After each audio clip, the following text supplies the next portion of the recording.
And before he's officially dedicated, I'll offer him right back up to you. There was a monitor to monitor like my what do you call it, contractions. Contractions and heart rate and stuff. It's weird because it's like, even though I had the contractions, I still kind of really don't really know how to explain how they feel because they were induced. So it wasn't like I felt them naturally without medication, right? So I have the epidural. I'm not feeling like myself. So even when they're like, okay, they're looking and they can see like, oh, it's going up, it's going up, it's going up. For me to articulate how they feel is very difficult because I can't really say. Some point I get to 10 centimeters and they're like, all right, it's time for you to Yeah, and it was very uneventful though. Like, because it was just like I said, it was just like we were just on the same process, and it wasn't like, okay, guys, so yay, we reached 10, even though we had a, because another thing I think we skipped over a little bit was that when we originally when she originally got induced, they were saying like, okay, yeah, by such and such time tomorrow, you should be delivering a baby. Because my goal was to deliver with the doctor that has been helping me throughout my pregnancy, and her days are Tuesdays. Little did I know until later on, when I had already gone through the trouble of trying to find a black doctor and a specific hospital and all this stuff, that it's really like, you're not really choosing a doctor, you're choosing the hospital because it's whoever's on staff that's going to deliver you. And two, they have specific days, and if you are not giving birth on their specific day, somebody else is going to do it. So what I also failed to mention is that during labor, I had bought my work. Because, the coins need to be made, and I was just like, I worked up until I couldn't anymore, right? So we went in that Monday night, and then sometime Tuesday morning, like, my phone was ringing off the hook because labor had begun, but I hadn't informed my job that I was in labor.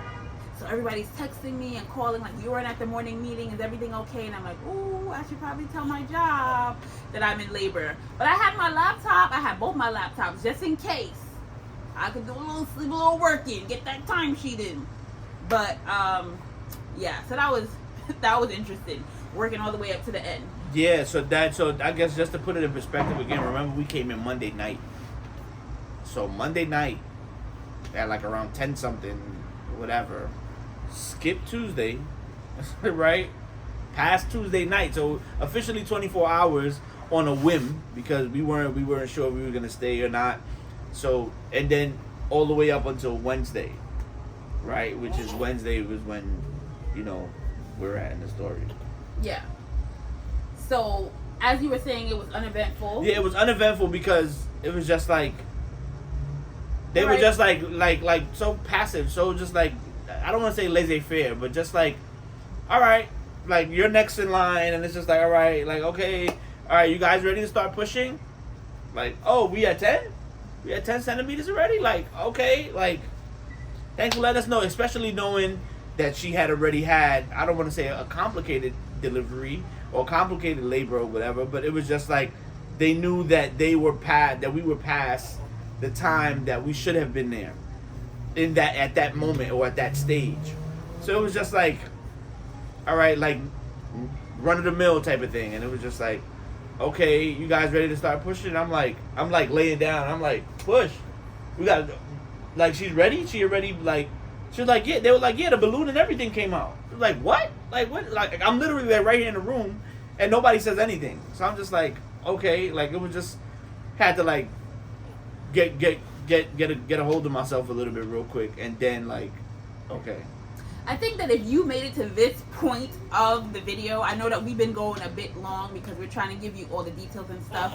Let us know that you made it this far. In the comments, type keep pushing. Keep pushing. Facts. So that we know that you made it to this far in the video. Factory. So as he said, the balloon came out that they had put inside in order to dilate me. And it still felt like it was in, even though it came out. Even after birth, like weeks after, I still felt like the balloon was in there. They bring in all the doctors. We were able to get like a midwife to come in, and which is not customary apparently, but like my doctor had set that up that, in her absence. Because she couldn't be there. to have this midwife come in. She had like warming packs to put on my perineal area to help like decrease the chance of like tearing. Unfortunately, spoiler alert, I did tear. A little bit. A 2nd-degree tear. But they put my foot in like the little stirrup things, and the doctor's like, all right, you know, we're gonna do 3 pushes, but only push when you feel a contraction. So you're kind of like going with the action or going with the pain or the whatever, the movement that's happening inside. So when you feel a contraction, tell us. But like I said, due to the epidural or whatever, I didn't really know what a contraction felt like. I felt pain, but I'm like, is this it? I don't know. So I'm like, so we would like everybody was actually coaching her through the. You get pops? It's a saliva choke. He fills his mouth with saliva. But so we were like coaching her. So everybody's like looking at the graph, like looking at it. It's like, all right, beside me like this, so I can't see it. It's like behind her, but to the side. Yeah. So, you know, to her right. So they're like, oh, it's so coming. It's like, all right, like, you know, get ready, you know, and then I put my hat, grab her hand. I'm like, all right, like, you know, like everybody, like, pull on whatever you gotta pull on, do whatever you gotta do. Push. Even at one point, I think I had her leg like in like a lock. Had my left hand like holding her hand and stuff like that, just to give her like all the leverage to push the baby out. Because at some point the stirrups weren't like, they were good, but they weren't pushing. They weren't like pressing back to be able to push the baby out. Yeah, I feel like towards the end, then she was able. I needed a little yeah extra support. On the sides of the bed, they had like these things that you could hold. So I was holding them to push down, or like, you know, push into. By the time the 3rd push came, I didn't have no more to give. So it's like, all right. I'm like, I feel it. Here it comes, and I push. And then they're like, all right, next one, do it again. And I do it again, and they're like, all right, one more time. I'm like, I'm already tired by the second like 10 push. pushes, right? I don't remember. Like I know that it wasn't a lot. Yeah. But I was like, because I think it was around 3. He was born at 3 something. But whatever. I know, like, let's say again, for time's sake, if it was 12 p.m., she was done by 12:30. Yeah. She was done. It was like 30 minutes of complete, like, whether it was pushing, I guess just the pushing and the delivery and everything like that. By 12:30, I remember I looked up and it was like 30 minutes after the time we started. Oh my gosh. What pissed me off was that while I'm pushing, while I'm trying my best to give all that I've got, the doctor's like, oh, this is a guy, doctor that was on staff. Dr. POS. So he's like, fix your face. Like, you don't have to do your face like that. Like, fix your face. Fix my face? I want to fight, but I couldn't at that moment. I want to fight. But I'm just like, sir, I am using literally everything in me to get this baby out. And you telling me that I gotta fix my face? What does that even mean? If I gotta scrunch, you know, when you doing a pull up or you doing like some kind of like difficult exercise, you using everything to just get through it. I was tight. But needless to say, we had a healthy, beautiful baby boy. When he came out, they were saying like, oh, you know, I see his head.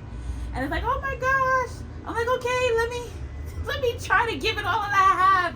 And then when he came out, it was like, boop. It was like, yeah, he just dropped. Like, he just spilled out. Yeah. Just like, it wasn't like a process, yeah, thankfully. it wasn't like, because what I do remember about, like, my first son is, like, it came out in sections, like, the head, and then, like, shoulders, and then, it's, you know, once it gets, like, a little bit past, like, the elbow kind of thing, then they start to shimmy him out. It wasn't like that. Like, he came out just, like, do you guys remember The Lion King? When Scar ate Zazu? Or, like, he like, you could look back at it. We'll probably try to put it in here. Scar ate Zazu, right? And then Mufasa was like, Scar or whatever. So when he spat Zazu back out, that's exactly how the baby came out. It was just like, and like a ball of, like, you know, fluid. What an analogy. First of all, I have to rewatch that part of The Lion King. That's exactly how he came out. Not in a ball, but he just slid out. It's kind of like when you have something slippery in your hand, like goo or something slimy, and it just slips through. Yeah. That's kind of like what it was. So he came out, And I'm just like, oh my gosh, like he's out. And they brought him to me, and they put him on my chest, and we did skin to skin. And I was just like trying to process it all, like, oh my gosh, like he's here, and he's so tiny, so cute. I think at that time we like FaceTime our family. They did all his measurements and stuff like that. I breastfed him so he could get, used to latching and all that stuff. And I'm just like, wow, like I can't, like he's really here. Crazy. And he's so cute. What did you say when you saw him? He looks like your father. I was like, oh, he looks like your father. He looked like her dad, like when he first. I'm like, oh snap, like a baby him. It was like, not to say like, I guess you just don't know what to expect, but you don't expect it to be anything that you recognize like right away. So I was like, it's a small light skinned version of a dad, and I'm like, oh snap, like look like your grandfather, man. And yeah, you were able to cut the umbilical cord. Yes, I was able to cut the umbilical cord, which was pretty cool again. And then what else did I do? You prayed for us. So Jonah got dedicated right there in the hospital. So as we were trying to get like our bearings together, we also kind of skipped over the fact that one of the great things that having a doula allowed us to do was to be able to kind of like capture the moments that we spoke about capturing with our doula beforehand that we couldn't really think about doing in the moment. So she was just like, hey, do you guys want to take this moment to do a video for Jonah? Tell us how you're feeling. We may or may not put that video in here. Let me tell you, I've seen moms, majority of the moms that I know, pretty much all the moms that I know that gave birth, they look beautiful after birth. It's like they just look so refreshed. Their skin is glow. They just the most beautiful they ever looked. That was not my story. You know that show Gullah Gullah Island? I was looking like the frog from the PBS 13 show. Nobody remembers that. Gullah Gullah Island. And I'm gonna have to insert a photo because I was looking crazy. I feel like all the water weight went to my face, so my eyes were puffy. I already got cheeks, so my cheeks were extra puffy. It was not a good time. I was not looking cute. But we were able to send Jonah a little message and tell him like, oh, what we were thinking of at that time while we were in the labor process. So once he was born, the doula, which we're so grateful, Maria, she is also a person of faith, which we were really looking for and hoping for in getting a doula. So she was just like, would you guys like to use this opportunity to dedicate him? And just like that, Eddie started his prayer, and we like dedicated him back to God right there, moments after he was born. Yep. Yeah. It was. Go ahead. Oh, I'm like remembering things as I go along. Eddie also made me a playlist, and Jonah, we had it. How did you go about deciding what songs you were gonna put on the playlist? Well, I tried to keep them primarily faith-based, but I know that sometimes like all of the like the Christian music and stuff like that, a lot of times can be sentimental, and they don't like help like lighten things sometimes, like the ones that the more popular ones. But so I had like a little bit of soca on there, a little reggae, a little I think we might have like 1 or 2 Cardi B songs on there, cause I like ratchet stuff. Right. It's Cardi. All right. Right. And then so yeah, so it was like a lot of that, and then a lot of songs that I think that I knew that she liked and stuff like that, and just different things. I try to like balance it out to where we could have like calm music, and then we could have like some encouraging spiritual music, then we could have like some uplifting party music. Well, I really only stayed with one song. Which was? It was what's this guy's name? Anthony Brown? No. What's his name? His name is like Mike. No. He's good. Oh yes, Pastor Mike. Pastor Mike. You want to insert something here about my memory? Because my memory is on it. Hi, let me see. Do your hand again. Let me see. No, I can't do it no more. Right. She's trying to do this, but it doesn't work. Anyway, my memory. Give me my credit for my memory because I'm on it. I'm on fire today. You're not on fire. I'm on I had fire. to remind you a few things. But anyway. Probably a flame or candle. But haters gonna hate. But yeah, Pastor Mike Jr. He came out with an album. What's the name? Do you remember the title of the song? The song is called "He's Good." I believe. Or good. Good or he's good. I believe it's. Well, God is good, right? He is good, but the title it escapes us right now. But I believe it's "He's Good," and if it's not "He's Good," I'll put it in the thing. Yeah. But that was a song. Yeah, it ended up. We just had it on repeat after a while. Like it was on, like I'm talking about, at least 2 hours because while she was in labor, it was like the playlist was on. But then when she started pushing, a little even before she was pushing, like that song was on, and then it was just like, you know what? I think she was just like, no, leave it there, put it back, put this because I changed the song, and then it was like, put it back. So I put it back, and then it was like I was just like, you know what? I'm not gonna have time to keep going back and forth to the phone to like change the song. So I just left it on repeat, and Jonah was born to that song. Yes, and that song for a while made me very emotional. I think like, it's nostalgic. Yes, I think Jonah wants to say hi. You want to say hi to the people, buddy? Say hello. My name is Jonah. Yo. He's like, hi, Dad. You want to go? Mom's bored. Hi, Papa. Hi. Hi. Hi. How did he get so cute? How did he get so cute? See, I'm cute because my dad's cute. I get cuteness from my dad. How did he get so cute? So, where were we in the story? So we gave birth to the song "He's Good," and that was awesome. I love the fact that I was able to have like music going in the background and stuff like that. Afterwards, things kind of moved pretty quickly. Yeah. They did the measurements, you know, and his footprint and all that stuff like that. We had one of those announcement wooden circle things that you write the name and the length and all that stuff. All those things escape me right now. Yeah, and the crazy part was that we didn't have anything to put like his footprint on because they were like, oh, you guys are gonna take his footprint. I'm like, footprint. I'm like, oh man, like so I'm like looking for it. So I took the same board that we had wrote like his birth weight and all of that good stuff. And I'm just like, here, just put it right there, and which I think ended up coming out pretty cool because now we have that whole thing is like it's like memorabilia now. It's like we have this whole plaque has his birth footprint on it, so we have to make sure we keep it. But it also has his all of his metrics and everything else, like his birth date of birth, his weight, his height. So it was a dope thing and good for me thinking quick on my feet. Good for you. Yeah. See, I was gonna slap you in your face, but we on camera. Yeah, Jonah doesn't even believe that. I think also one of the great things about the delivery process was that in addition to the doula coaching me, and Eddie like being there to support and all that stuff like that, she was able to capture like some footage for us. They told us that we could not do video, but we could do pictures, so we have tons of pictures. But plot twist, I have to look into it further. I was able to see my delivery process via video because the footage, the setting was on like live video.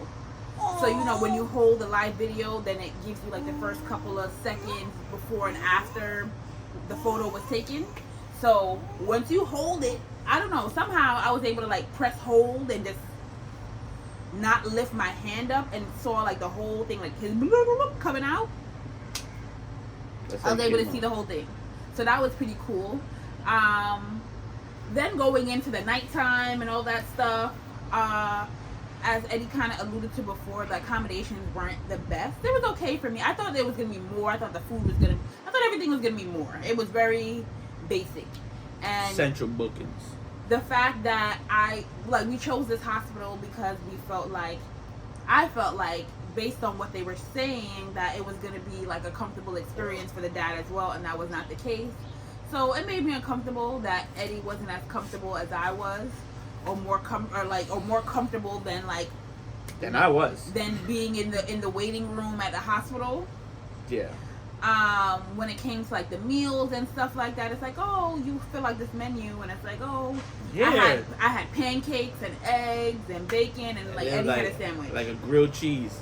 Like what? And they give it to you in a nice little plate with a cover, and I'm like, what's this? Like, no, we asked for 2 of those breakfasts. Oh no, sorry, it's only for mom. I'm like, what? But you guys advertised that. Like, I just didn't have a good time, and it was just like everywhere we went, any doctor we seen, it was like they just don't acknowledge that, and it's just like mom. So I have to like forcefully interject myself into conversations and just like, hey, how you guys, like, what's going on here? No, you guys aren't doing that. No, but who are you? No, I'm the dad. Like who am I? Like, I guess you could. A friend of mine's always like, he told me, it's like we have to fight really hard as people, melanated people, right? We have to fight really hard to be in our child's life, even from birth, even before birth. We would go to doctor's appointments, and it's just all about mom. And I'm like, you guys want me to be there for support, but y'all don't even like acknowledge my existence when we're like in these places. So it's just like you have to fight really hard to just make sure that to be a dad, to be like to be included. And it's just like, it's crazy that the general statistics of like absentee fathers and stuff like that is almost like prepared, like they prepare that bed for you. It's just like, okay, here you go. If you want the out, you can just take it. It's right here.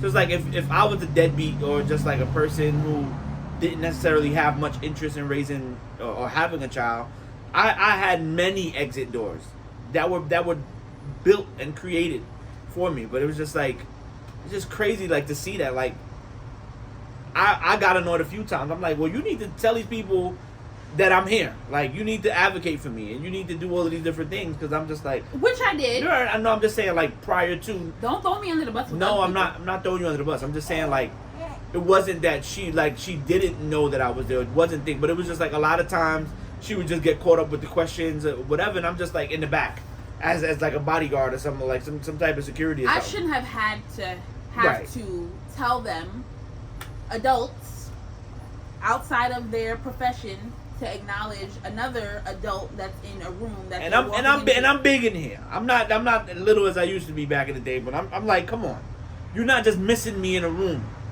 Like I'm standing right here. Sometimes I wear dark colors on purpose so it just look like a black hole, and I'm just like, hello. I'm like, hey, I don't think we want to do that. I don't think that's the plan we're trying to go with. Well, who are you? Well, I'm the husband. I'm the dad. Which I would say.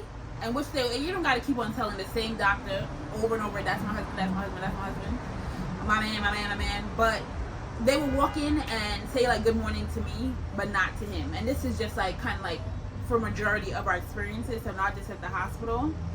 And so that was a bit disheartening, because as you can see, like, he is a very present dad and he takes it seriously. So he came with me to like all but maybe a few appointments.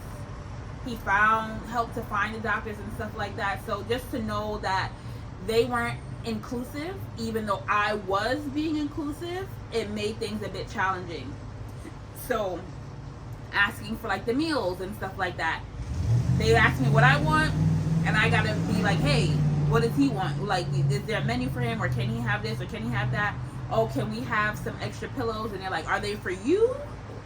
Because when they asked him, they're like, oh, we don't have any more. Or we gotta search, we gotta find the room, or whatever the case may be. So it was just a bit. It's like, you gonna tell me you don't have no more pillows in this hospital? But mom, and as rightfully so, mom can ask for 20 pillows, and you're gonna bring her 20 pillows. But I ask, oh no, we don't have any more pillows. What? What are you talking about? It's a hospital. You gotta have pillows. Go to the ER. Go somewhere and get the pillow. It's just crazy. Yeah. And at some point, I let him sleep in my bed, in my hospital bed. No. It wasn't even there. It was, remember, finally we had got the recliner chair. No, but you was in my bed. I got pictures. That was in the hospital bed? Yeah. Okay. But they were able to find, like, after fighting and asking, like, you try a different nurse. The next this is when we went upstairs, right? After the birth, but yeah. It was like in the first little room. Yeah. Right. Because then they moved it. They gave us a second room, like the second in the morning. Did they? Right, remember when we was in the we was like in a bigger room? Wasn't we in like in a bigger room after that? No, we only was in one room after birth. So that was part of what created like a negative experience, because it's like, you know, he's an extension of myself, so treating him badly or not acknowledging him and all that stuff like that didn't make me feel the best. And that wasn't helpful or conducive to like my whole postpartum experience beginning at the hospital. Outside of that, what are the other highlights? I try to get all the things that I could. Oh yeah, we stuck up for their paper.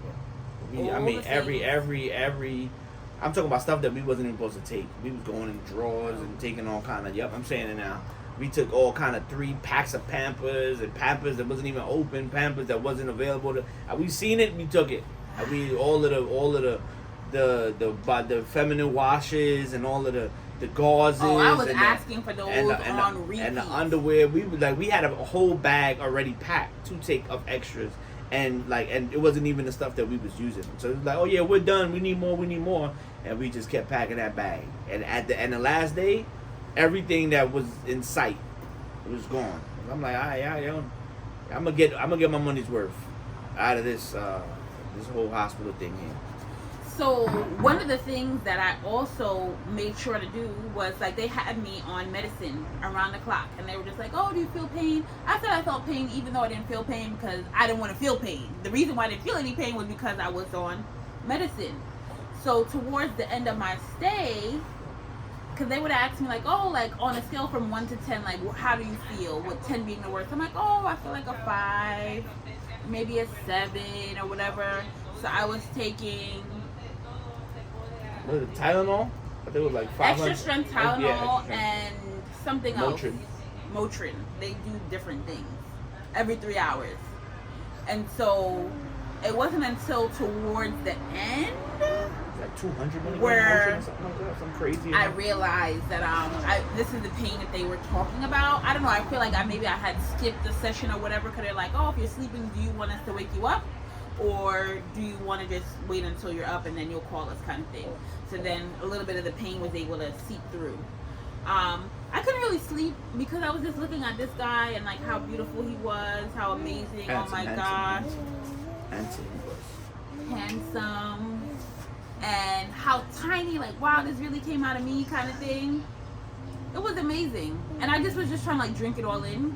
Also, anytime he needed to be changed, I called the nurses to do it. I didn't change Jonah. I changed him for the first time at home.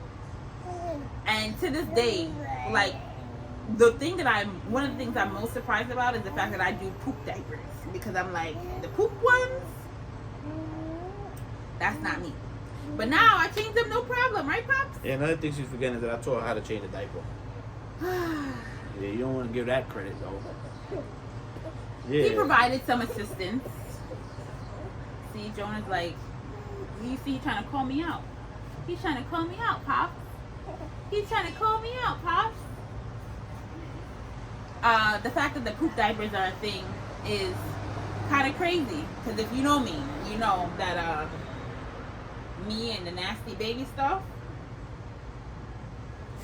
we don't mix. Yeah, but ultimately, you know, to wrap everything up, we're still on a road of like, I think we're still like in that, as much as it's like 6 months since he's been here, it still feels like last week, you know, and it's still, you know, we kind of have to like try to cherish every pocket moment or every little thing. That's why we kind of do this YouTube thing as well, just to kind of like document everything that happens, because it goes by so fast. And before you recognize, it's like he's 3, and it's like, what the heck happened, right? Mm-hmm. So, as you can see, you know, he's a doll, but he's also a handful, right? Because he's inquisitive, he wants to get into everything that he can't get into, but then sometimes he's just chill, right? Which is great as well. Mm-hmm. But he's definitely a gift. He is. And we love him. He's the best gift. He's the best gift. As Eddie said, we have been documenting, although we haven't been doing the best job of like posting. We have been documenting. So a lot of his firsts and all that stuff. And I even have some pregnancy content that never came out.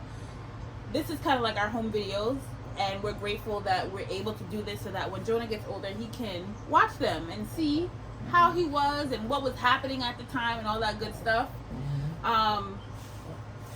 If you have things that you would like us to talk about, please put that in the comments as well. In addition to that key phrase that we told you about earlier, right? Keep pushing. What else do I want to say? We love you guys. We love you guys. How many is it now? It's like 60. Well, see, we don't gotta say the number. I'm just saying, bump that. Now I'm saying the number because it gotta go up. Right? All 60 it was like y'all. 65. It was like 65. Right, 60. Humble beginning. I'm trying to say it like baby, but I can't get the kid 60. Can't get 3 of y'all like how baby. All 60 y'all. All 65. They need to go up. Tell your friend and tell your moms to subscribe. And there are loads of things that I would like to talk about regarding postpartum and just like what living with a newborn is like, how that affects me like as a mom, and our relationship, you know, being married, newly married, and all those kind of things. Let me know if you're interested in that type of content. I'm thinking I might take it to TikTok, but let me know if you'd like to see it here. Right?